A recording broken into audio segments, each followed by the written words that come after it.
Hi, this is National Master Dan Heisman, and we're here with another video to help you improve your chess game. I haven't made a lot of videos in the past few months. I've been working on my 13th chess book, which is taking some of my chess tips of the day on Twitter and expanding them into book size. Each tip would be made into 1 to 4 pages. I've submitted the book to Everyman, so I guess I'll have a little more time to making videos now. I thought today maybe what we could do is take a look at some intermediate and maybe slightly harder than intermediate puzzles and see what we can learn from them. Sometimes when you do a puzzle, it's easier because you know what you're trying to do. You know there's a win, you know there's a draw, and you're looking for that. And in a game, you could make quiescence errors and not see as far because you reject moves that aren't as good. So let's take a couple of puzzles. I have some random puzzles here in one of the databases that I'm using. And let's take a look. This first one is white to play and win. Let's move this over a little bit so you can't see that number over there. Okay, that should be good. All right, so white to play and win. All right, so when you're looking for a win, you're looking for your checks, captures, and threats in that order. So how many checks does white have? Well, he has queen e6 check, queen takes c7 check, queen g4 check. Of those checks, only queen g4 check looks safe. So let's start with that. Queen g4 check. Well, what's clear is if black pins himself with rook to d7, then rook e8 is checkmate. So that means that king to b8 is forced. Well, that's good, because if your opponent's move is forced, that means maybe you can get somewhere. All right, so what would white's next move be? Well, if you've never seen anything like this, you might think, well, maybe he could double attack a pawn or something and win a pawn. Maybe he could play queen to f5 and hit the h-pawn and the f-pawn. But those kind of things aren't going to help you very much because you're already down 2 pawns. So that's a hint. The hint is you're down 2 pawns, so if you make a move that wins a pawn, that's not going to win the game. And if the puzzle's white to play and win, then you know you're looking for something good, and you're looking for something forcing. So now the question is, do you want me to make the moves on the board, or can you visualize them? It's better if you practice visualizing them. I've had some people say, why don't you draw arrows, Dan? If you draw arrows, I can follow things. Well, yes, we can draw arrows, queen g4 check, king b8. But, of course, in a real game, you don't get a chance to draw arrows, so you want to practice your visualization. And, of course, if you're not that good and you can't see queen to g4 check and then king b8, you can always pause the video and play it out on a board or something like that. All right, so let's make the moves for those of you who have trouble with visualization. Queen g4, king b8. What are the candidate moves? Well, again, we're looking for checks, captures, and threats. Our only check now is queen to c8 check, which is a silly move because he could take with the rook or the king, and we're not getting anywhere by doing that. We could threaten mate on the back rank with rook to e8, but then if he just plays rook takes e8, what did we get out of that? Pretty much nothing. But we do have a move that will do something, and that's queen to d7. Queen to d7 threatens to take the rook and checkmate. And you might say, well, you can't play queen d7. He'll just play rook takes d7. But then the back rank is weak, and rook e8 check, rook to d8, rook takes d8 is checkmate. So after queen d7, black either has to move the rook or he has to guard it with the queen. He could guard it with the queen with queen d4, which is an x-ray guard, or queen f6, or he could move the rook to another square. Well, let's say he moves the rook. Let's say he plays rook to c8. Then white can play a move like rook to e8, pinning the rook to the king and threatening to take it off. And at that point, black could throw in a spite check on the first rank, but then white will just play king to g2. So after queen d7, rook c8, rook e8, there's no way to guard the rook, and if rook takes e8, queen takes e8 is mate. If you can't visualize that, again, let's take a look. Queen d7. If he plays rook to c8, then you play rook to e8. The black queen has no way to guard the rook, and if he checks, that doesn't do anything. White just moves out of the check, and eventually white's either threatening to take the rook, or if the rook takes, queen takes his mate. He could move the pawn to stop the mate and play something like pawn to a5, but then white's winning because he gets the rook with check, and he's up a rook for a couple pawns. So moving the rook to c8 doesn't work. How about if we move the rook somewhere else? Well, if he moves the rook to the right, that's even worse, because now rook e8 is check and it's mate on the next move. So that means we're only down to the queen guards. Well, if he plays queen to d4, guarding the rook that way, we just take the queen, and the rook is overworked. He can't guard the back rank and recapture the queen, so that doesn't work. And let's go back and do queen to f6. How about queen f6 guarding the rook again? Well, again, we have this move rook to e8, pinning the rook to the king so the rook can't take the queen, and hitting the rook a second time. And now black is helpless again. If black plays rook takes e8, then queen takes e8 will be mate on the next move. If black plays queen a1 check, then just king g2. He has no way to guard the rook with the king. Moving the rook over to c8 to guard it with the king that way doesn't work, because the queen and the rook are both on it. So that means that white is winning.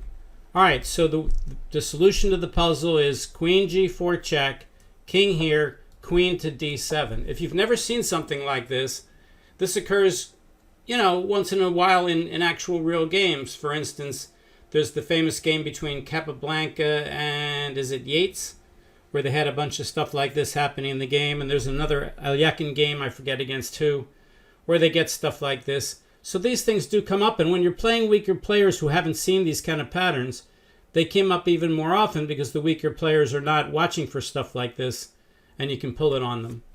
All right, let's see what we can learn about another puzzle. Let's go to the next puzzle here. Well, let's not do that one. That's not too bad, but let's go to the next one. All right, this is white to play and win.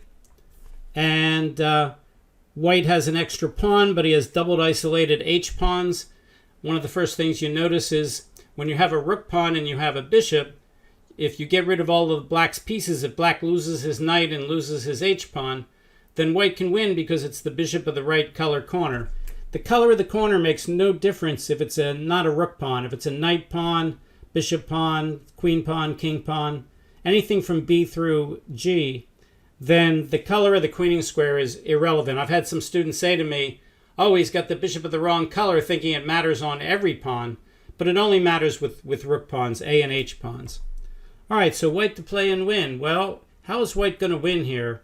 It looks pretty hard, because it looks like black's position is solid. He's got everything covered. But black has a vulnerability, and the vulnerability is that if we could just pick up our bishop and put it on f8, that's checkmate. Well, how does that help us? It helps us because we can pin the knight to the checkmate square. We can play bishop to b4 once we realize that. And now black's in big trouble, because if he moves the knight to a random square, then bishop to f8 is checkmate. So he has to move the knight somewhere that stops that. Well, there's only a couple places he could go. If he just moves the king, let's show what happens if he moves the king. If he moves the king and we take off the knight, and he comes over here, we're going to come up and we're going to win this pawn. Let's show how we can do that. Let's say he plays king here, king up. Let's say he keeps doing nothing. We play bishop here. He guards the pawn. We play here. He's in Zugzwang. He'll move out. We'll take the pawn. He'll go out of the way. We play king g6, and then we have the bishop guarding the mating square. So if he just gives us the knight, we can win with the right color promoting square on the H file. All right, so moving the king doesn't work. But if he moves the knight to a random square, then bishop f8 is mate.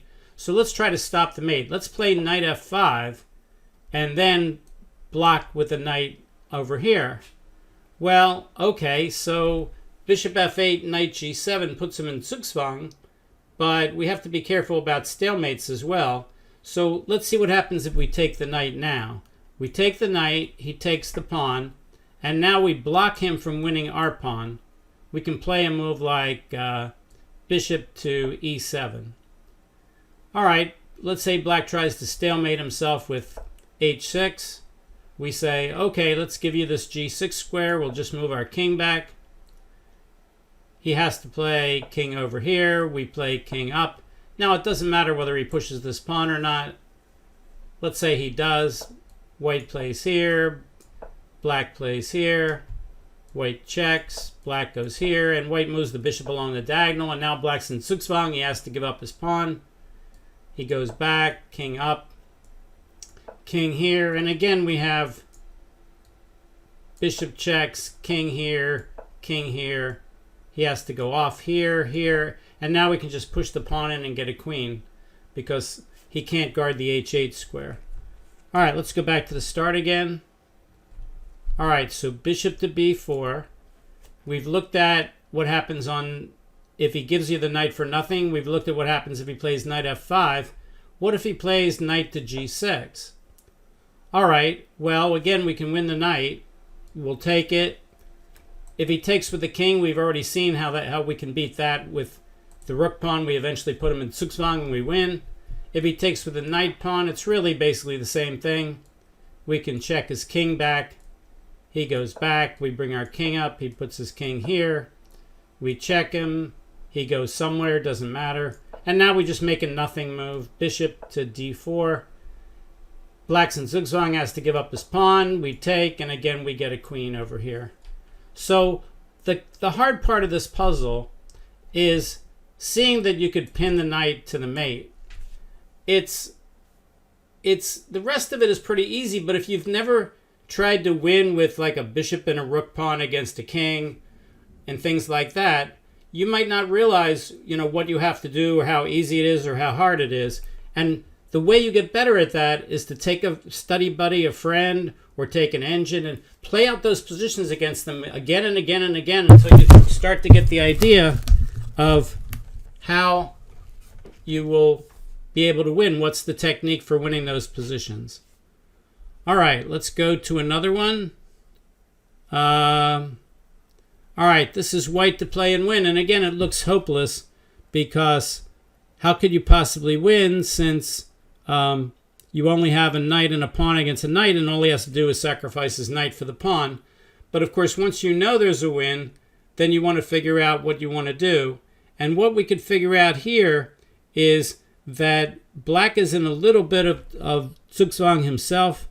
If you take away his moves, then maybe you can take and mate him. So let's say we play... what's the best square to put him in Zugzwang here? We could attack the knight. We could move our knight. If we move our knight to stop his king from playing b4, his king could guard the pawn. So let's think about this for a second. We really don't want black to play king a6 and guard the knight. So the best thing to do is stop him from playing king to a6. So let's say we do that with king to b7. All right. Now, the nice thing is, if he plays knight to b5, we checkmate him right away. That's the key line. But what else could he do? If he goes after the pawn, then if we take the knight and he attacks our knight and our pawn, which one do we want to save? Well, that's easy. We want to save the pawn. We can't win with just a knight.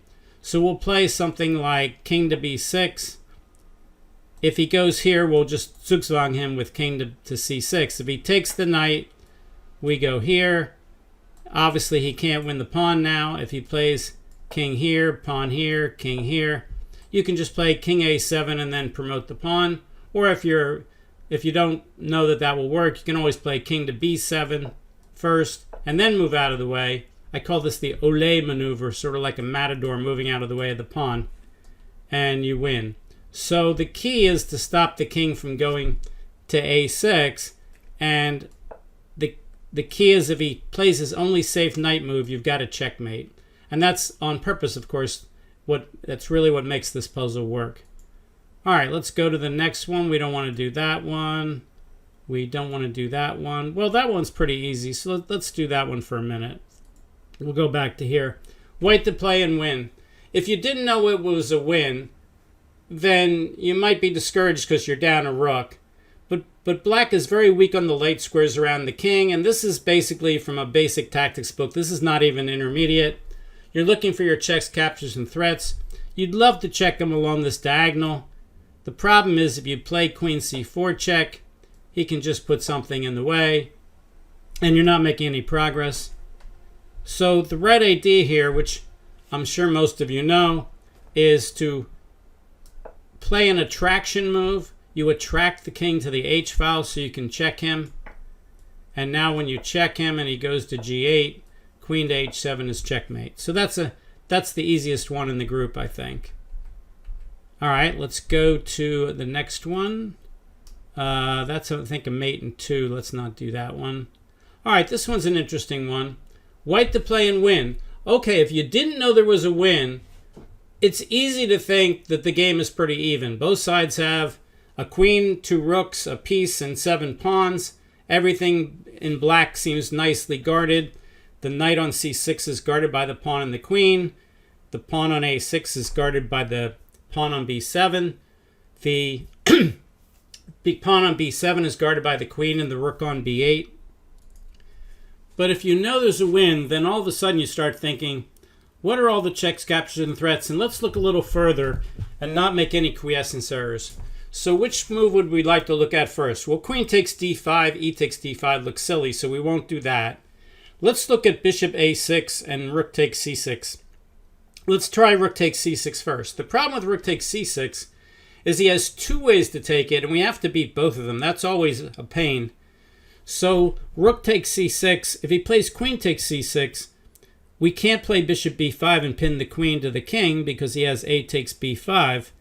So that doesn't seem to lead anywhere. We don't even have to look at rook takes c6, b takes c6, because he's already got one good move with queen takes c6. So that's enough to refute rook takes c6. How about bishop takes a6? Well, that looks silly too, because after b takes a6, he gets a discovery with his rook on our queen on b3. But if you've already stopped the video and done this problem, then you realize we now have an overworked rook on b8, and white can play the surprising move rook takes c6. For those of you that like lines, we've got bishop takes a6, a takes b6, rook takes c6. Well, what can black do? At that point, white has won back his piece. If black now plays rook takes b3, then rook takes c8 check, and when the king moves, rook takes h8 wins a rook.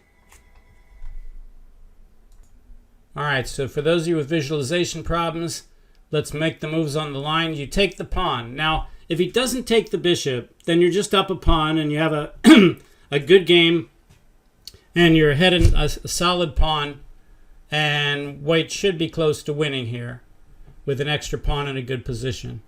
Now we're assuming, suppose he does take the bishop. It looks bad with that discovered attack on the queen, but now we have rook takes c6. And now the queen on c8 is overworked. If black just moves the queen, let's say he keeps guarding the rook with queen to d8, then white can simply guard the b2 pawn here. In fact, he might not even have to do that. He could play queen a4, and if rook takes b7 check, rook c2, that's discovered check. And if black gets out of the discovered check, maybe white could just take the pawn, but easier would not be to allow him to do that. Easier would be just play queen to c2 after queen d8. Just play queen c2, and again you're up a pawn with a good position.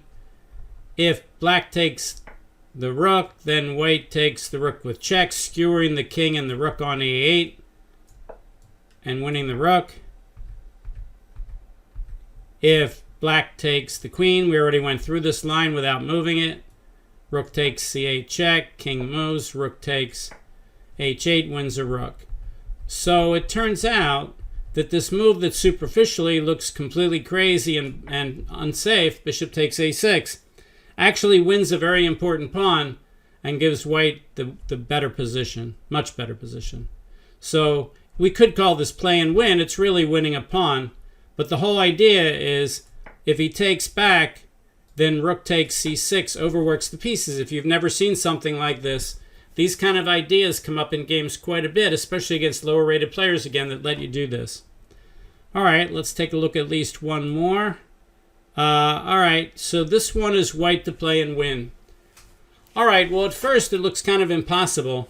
You might say, well, I can't checkmate with a bishop and a knight against a king anyway, so even if I won those 2 pawns, it would be tough to win. Well, okay, but in a puzzle, it's a theoretical win if you can win 2 pawns. The problem is black's threatening to get a queen, and once he gets the queen, you're not going to mate him because the king has some squares unless the knight could somehow check and guard the squares, but it's not going to be easy with the knight all the way up on e6.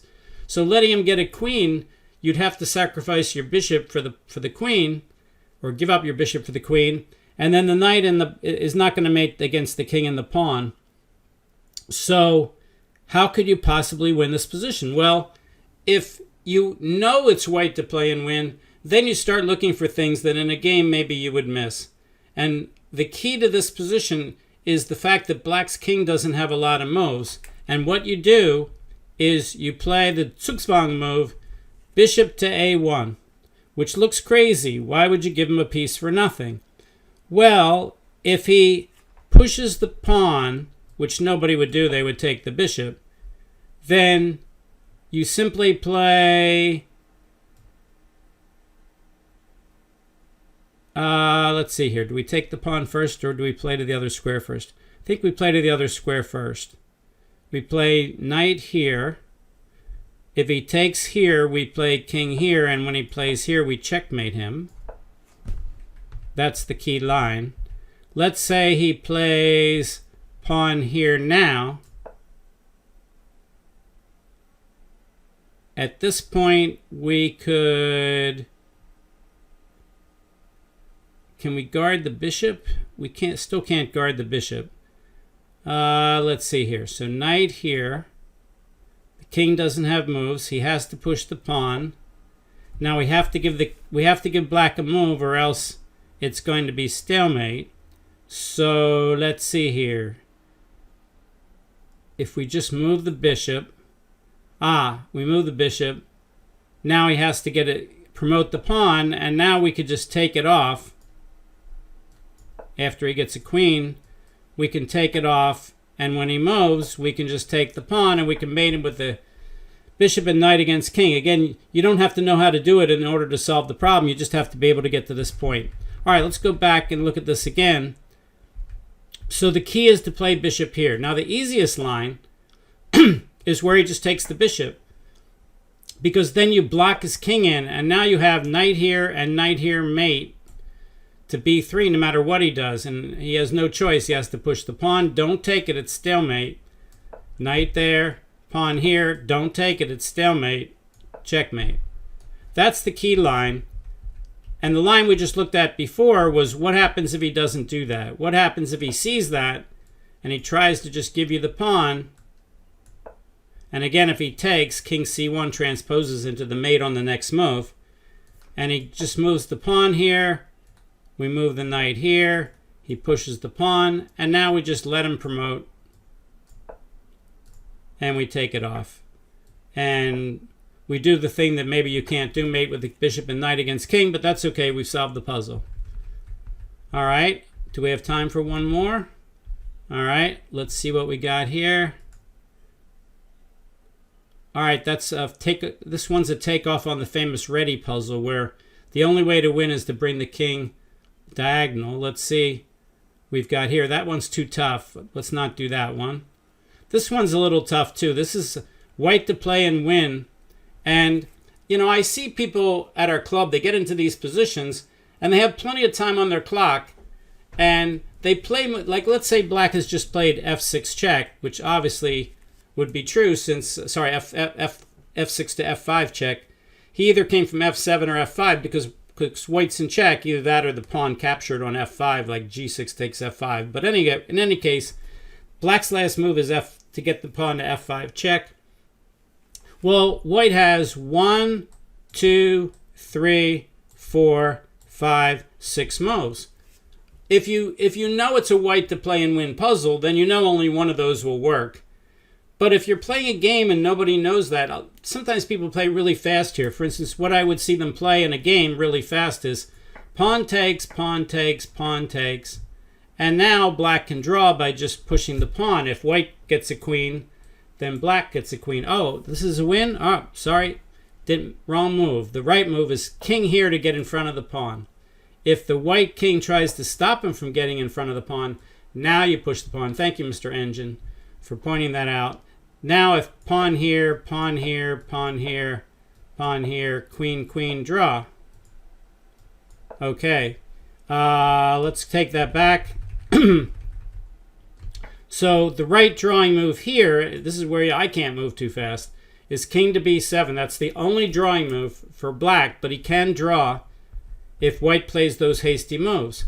But what if white does something else? If white plays king to e5, then f takes g4 and the king can't get back to get the pawn. And when white plays like pawn takes, pawn g3, they both queen, but black has an extra pawn and white's not winning. If pawn takes pawn, pawn takes pawn, and then he doesn't take the pawn and he plays here, black can still draw with a move like g4 again. If he plays king to f3, now black is the one who's winning with pawn checks, and then on the next move he takes this pawn and he wins. So you can't do that. How about king to e3? Well, again, black has a check, and when white makes any move he can, then pawn takes pawn, and black's winning again with the protected passed pawn.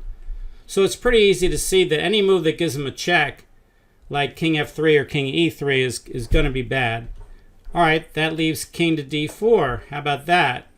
Well, again, black can take the pawn, but now white will win with pawn takes, pawn here, king here, and he's inside the square. So black has to be a little more careful.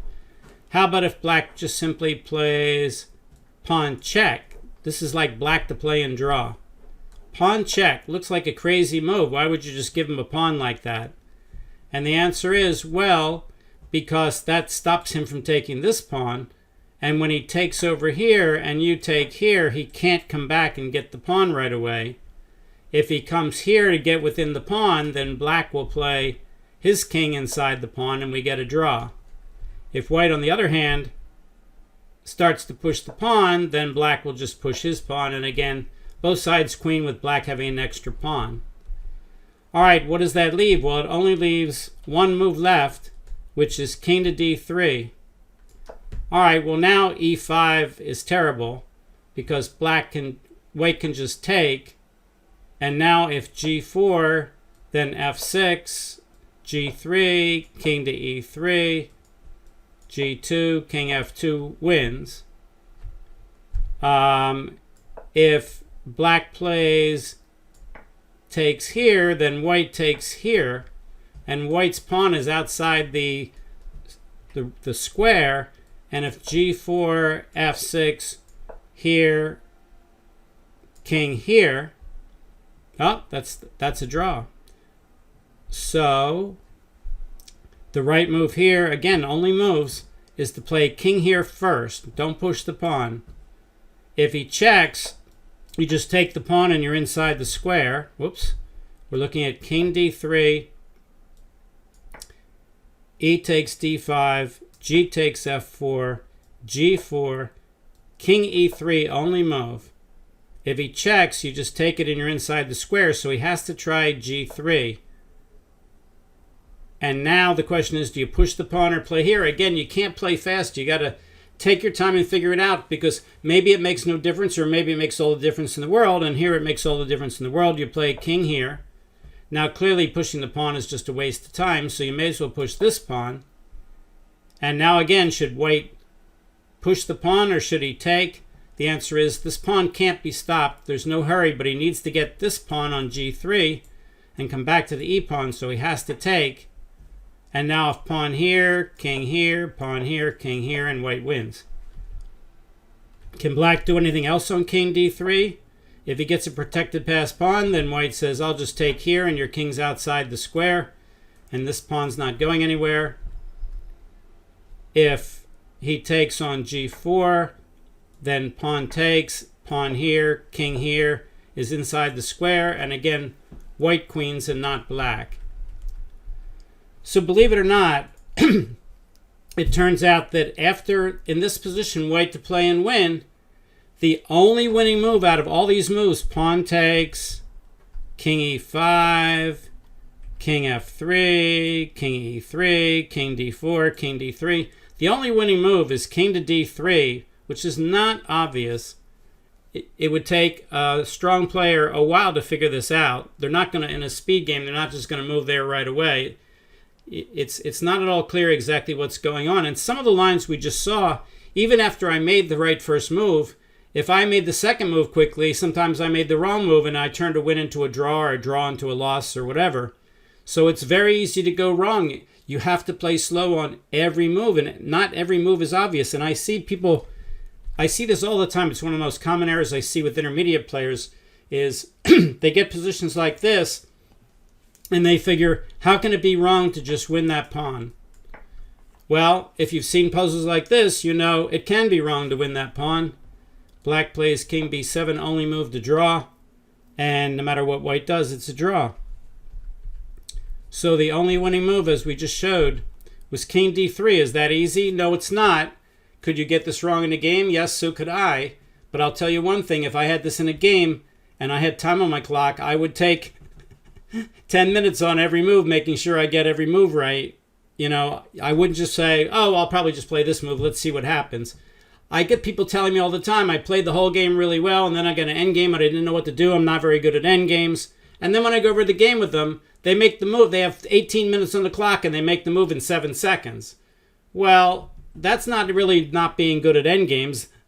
That's not being very good at time management and criticality assessment. You got to give yourself time to try to figure it out. If you don't figure it out, you have no one to blame except yourself, because you might not get it right if you do take several minutes on the move and try to figure it out. But if you don't, then that's your problem. It's not that you're not good at endgames, it's that you're not even trying. All right, so that's it for today's video. Hope you enjoyed it. This is Dan Heisman. If you haven't subscribed to the channel, you could do that. You can also like the video. But the main thing we like you to do is tell your friends about the channel. We've won a lot of awards on the channel, and hopefully, where they're announcing new awards in a couple weeks, hopefully we'll win another one. All right, talk to you next time. We'll see you then. Bye.